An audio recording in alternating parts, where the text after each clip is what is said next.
What's up, y'all? It's your girl Naya Williams. Bienvenidos nuevamente a otro video. And in today's video, we're gonna be talking about what it's like to be a life model. Okay, let's get into it. If you got your smoke, grab your smoke. You already know what the vibes are. If you're new here to the channel, bienvenidos. Make sure you hit that subscribe button, like, and comment down below.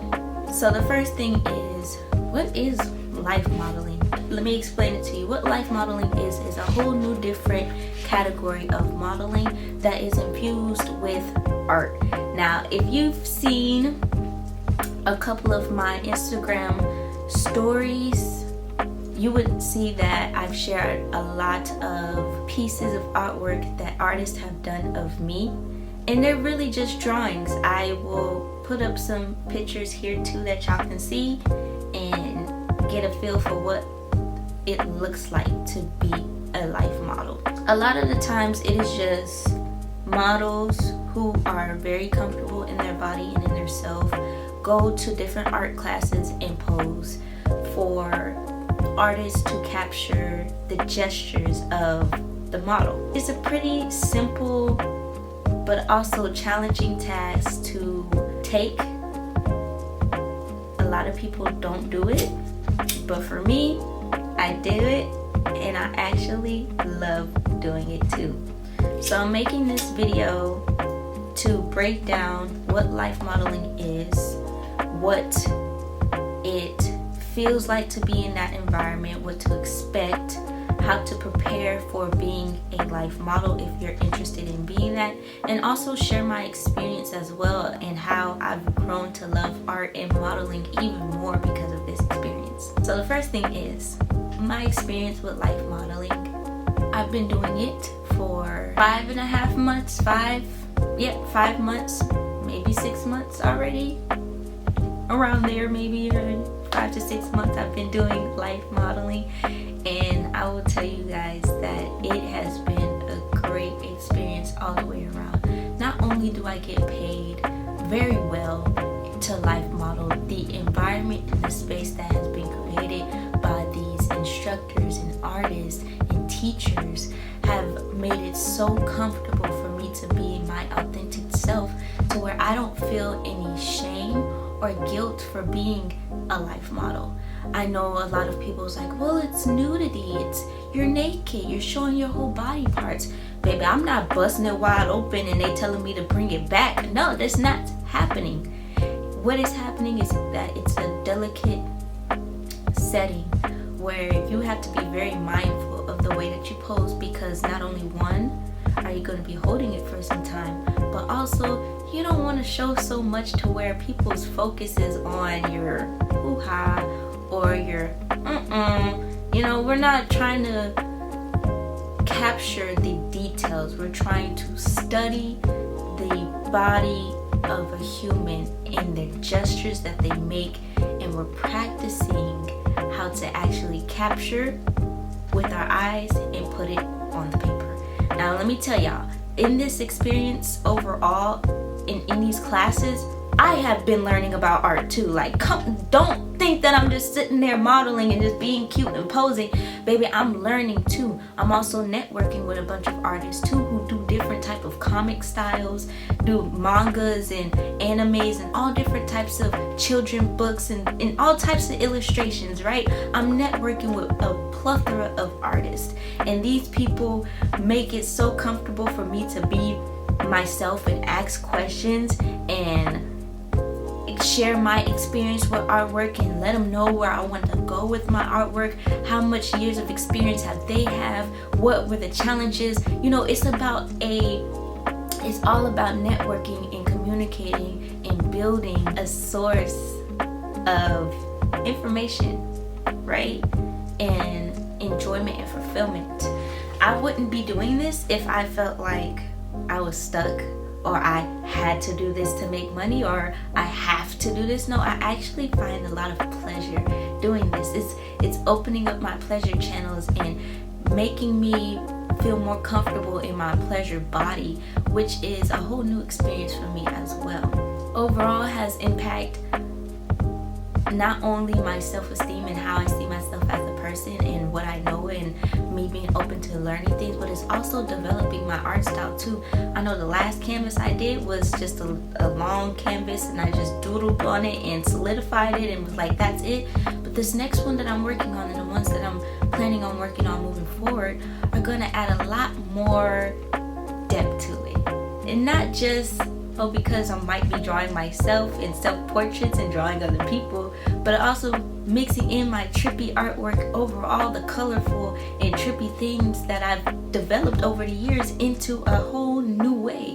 So it has grown my love for art and modeling just overall in a more healthier way, and I just love it. The only challenge that I had to overcome as being a life model was being uncomfortable. You have to, and I'm not talking about being uncomfortable because people are making me unsafe, but it's the uncomfortability of being in a new environment and being around new people that have a whole different interest that you're also interested in, how to approach and reciprocate energy in that environment with different types of people. I'm not talking about artists being the same all the way around. Everybody is individually unique and authentic in their own way. So everybody's going to respond to me, react to me, engage with me on different levels, and that is a whole new way of communication, a whole new scale of communication that I have to learn to navigate through. Now, it's not like I don't know how to communicate. I mean, I've been doing the work on my communicative skills and opening up my throat chakra so that I can get into the space. And now that I am in this space, it's like it's easier for me to communicate my needs, get an understanding of how the class is going to go, and also build relationships with the artists, with the teachers, and with the people who also are looking to build on other spectrums as well. Now, I will say for life modeling, another challenge would be the poses and the duration of how long to hold those poses. Now, in most classes, they usually start off with 2 to 5 minute poses just to start off with, right? So those poses I try to make them more exaggerated. The last pose that I did the runner stretch pose, and I tell you, I held that bitch for 5 minutes and I was sitting there shaking. Like, it was a very tough challenge. It was a very tough pose to maintain for 5 minutes, but I fucking did it, and I held it, and I owned it, and I completed it, and everybody applauded me for that shit, because not only did it get a very great detailing of the gesture of my body, but it was also something that people have never seen a model do before. And I'm all for walking in my own shoes and making new shit that inspires people to do more, and not only inspire people to do more, but also inspire people to network with me and connect with me, because damn, this girl is on a whole nother level. Not to toot my own horn, but yeah, I am. In those moments of holding the pose, I'm also thinking about, what pose should I do next? You know, I don't want to sit in a position where my hoo-ha is hanging out and everybody can see it. I want to keep it classy. I still want to cross my legs and shape my body and maybe turn and do something like this with my head this way and give them that shape of my body that I always love to do in my normal modeling. When I model with photographers, I twist my body, maybe I'll squat down, maybe I'll get on one knee, have my hand like this, you know, do a lot of hand poses and hand gestures, which I will make a new video about that, okay? And I'll also teach about posing with your legs too. There's a lot more modeling content coming your way, so, you know, be on the lookout. After the 2 to 5 minute poses, they'll move to 10 to 15 to 20, 30, 45 minute poses. And the longer it gets, you want to have You want to do the poses that are a lot easier to do. So when it gets to around the 30-minute, 45-minute mark, I might do a pose where I'm really relaxing. I might just sit in a chair like this and hold it for 30 minutes because that is the most relaxed pose that I can do that won't cause so much tension on my body. Now I will say that there have been times where I've held a 30, 45 minute pose and my foot has gone to sleep. I've cut the circulation off in my leg to where it goes completely numb. Same thing with my arms, my hands. Like, I have made my mistakes and my errors of holding poses that wouldn't really say it was uncomfortable, but after holding it beyond 20 minutes, it does start to have an effect on my body. So I always make sure to stretch out. It's acceptable. Don't be afraid to stretch your arm after holding it for so long. Crack your neck, stretch your leg. The artists and the instructors, the teachers, they all know that life modeling is not easy and holding a pose is not easy. Damn, majority of them can't even fucking hold shit for 2 minutes. It's alright, like it's okay. You are doing something that requires a lot of mental skills, right? When it comes to holding the pose, like I said, timing it, making sure that you're comfortable, making sure that you're coming up with new ideas and new ways to pose, and also, like I said, going around looking at the different artwork and connecting and communicating and, you know, just giving your overall perspective on other people's artwork. Artists love that, you know, they love hearing how their art makes you feel. I've even gotten, let me show y'all. I've gotten this from an artist at a ghost house art session, art class, and this is what they drew of me. Embrace it, because it is fucking beautiful as hell. I love it. And this one on the back as well, if you can see it. This one was a longer pose that was easier for me to hold. You see how I was resting my head on my leg. This pose here was a longer pose as well. After a while, leaning on this arm did hurt a little bit, but I was able to sit up, stretch my arm out, get back into the pose. That's why this one is so detailed, even in my face. Oh my gosh, I look so cute. Like, I look so cute. I can't. I love it. Anyways, I have a fuck ton of different artwork that I love. Like I said, after a long while, if it does hurt, you can always stretch your arms. You can always stretch your legs. You don't have to sit there and struggle the whole entire time. You can make it easier for yourself. Another thing I will say as being a life model is your preparation.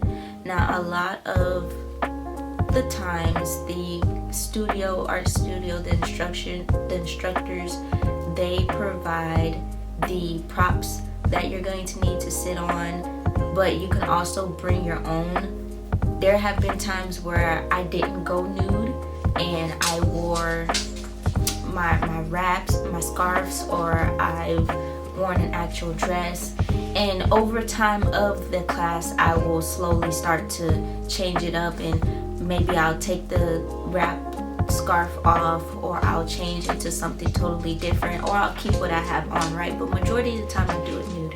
But your preparation, make sure that you bring water.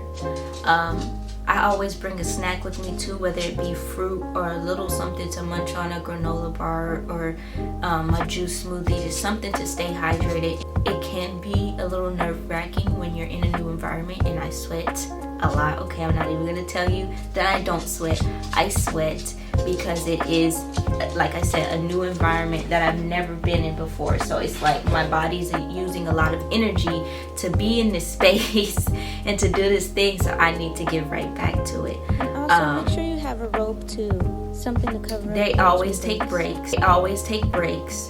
You know, some people do 10-15 minute breaks. I went to a class where they did a whole 25-minute break, and in that time, if you can, run up to whatever place is close by and grab you something to eat, you can do that as well. Like it is a very free-flowing environment as a life model. You're not restricted. This is not on no overly sexualized perspectives. Even if people do have those things, there are rules that are set in place during the class, like the students can't come up and touch you, they can't get all up in your personal space and all of that. There are rules that are put in place prior to the class even starting, to where there's an understanding that sexual perspective that people like to over sexualize, whatever part of the body is left at the motherfucking door. Okay, we don't come in here with all of that shit. And I respect the people so much even more for creating that environment to where not only do I understand, but everybody else in the rooms understands too. So if there is any type of boundary overstepped, everybody is holding that person accountable. It's a very great environment to be in, very safe.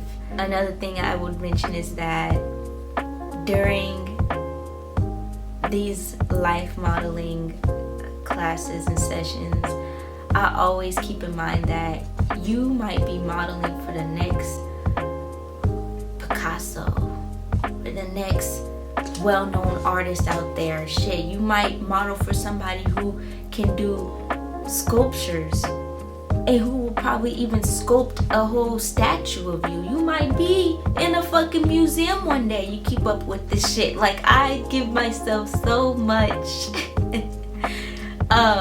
hope and desire behind life modeling, which keeps me in that space of being open to doing it. I just keep that hope in mind, that in order for me to be open to this overall experience of life modeling. Another thing that I will mention is body awareness and body positivity. We all have a unique form in our body that tells a story.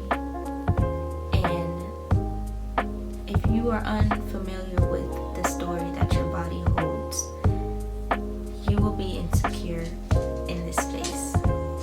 And what I mean by the story that your body holds, I mean that the history that your body has gone through, the experiences, the way that it's overcome things, the way that it has been suppressed because of things. Like, your body literally holds the documents and the coding for everything that you have experienced in your life. You know, even if you were being overly promiscuous, right, your body still holds that coding from that experience. Some people end up having STDs that are embedded in their DNA, you know, long term.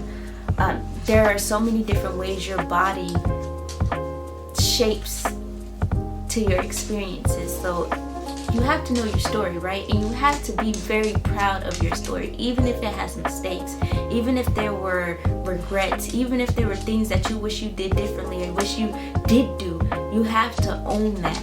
You have to embrace it, and you have to be aware that this is what your body holds. So when you go into these classes, what the artists are capturing is your essence and your aura that is coming off of your body.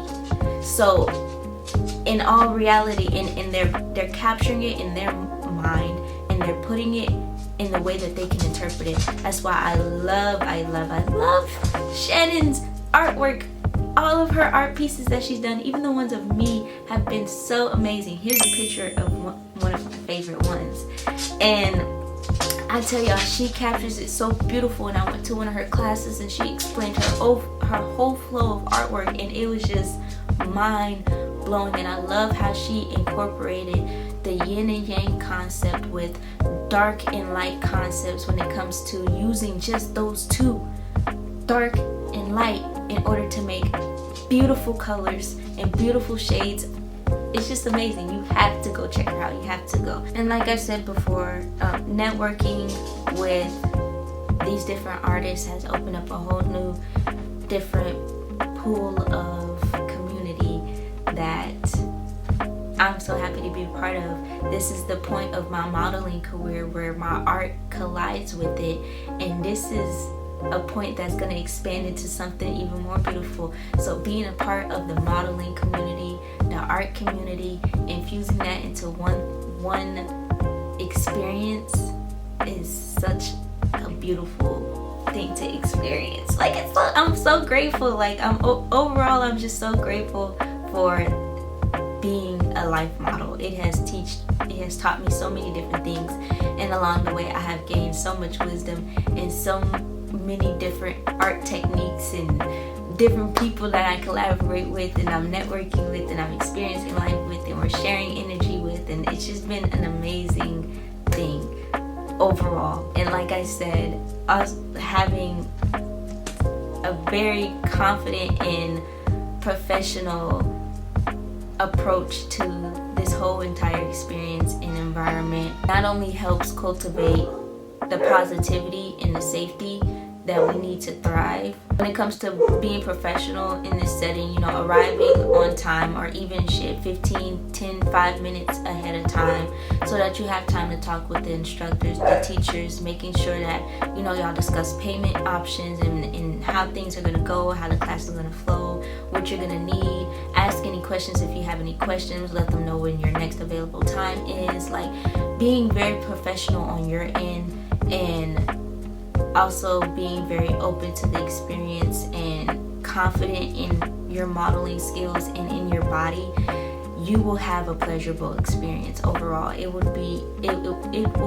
a great experience every single time. Okay, just hear me when I say it, because it's coming from somebody who's having fun with this, okay? But I'm not faking it. I actually enjoy being a life model, and I'm gonna keep doing it until I don't do it no more, right? That is everything that I wanted to cover on being a life model. Keep in mind to stay hydrated, bring snacks. It's gonna be long and it's gonna be fun. Keep using your imagination and your creativity to create those new and fun poses for the artist to capture. And don't be afraid to look at other artwork and give feedback.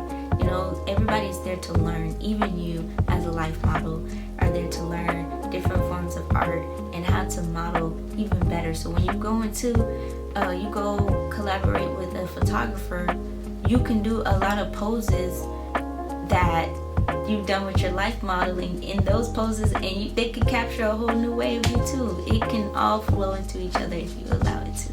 Thank you guys for tapping in to today's video, and I will always see you guys in the next one.